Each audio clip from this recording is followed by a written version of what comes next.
वतन अजीज़ पाकिस्तान की सालमियत और दिफा पर वादी स्मानी का एक और फौजी जवान जाम शहादत नोश कर गया। ज़रबे हैदर बटालियन आज़ाद कश्मीर रेजिमेंट का शेर दिल सिपाही मलक अवैस मनीर बलूचिस्तान के इलाके पंजकोर में अपने साथियों के हमरा दहशत गर्दों से मुकाबले में जाम शहादत के अजीम रुतबे पर फाइज हुआ।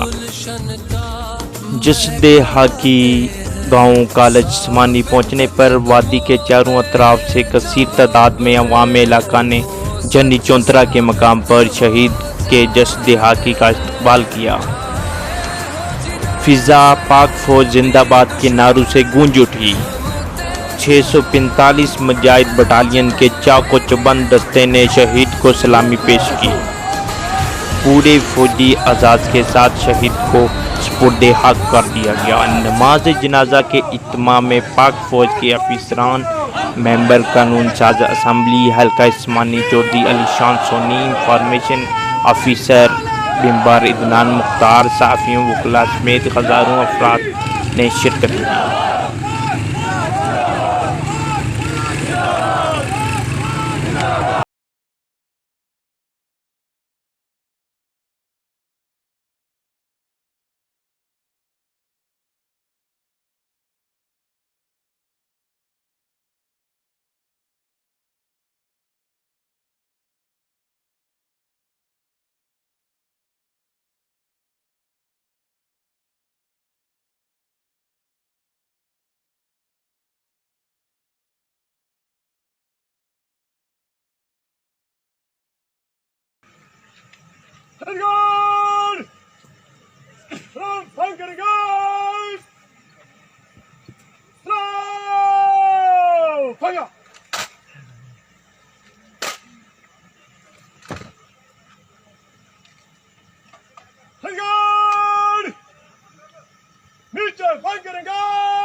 इसको लॉक कर दो, लॉक कर दो इसको।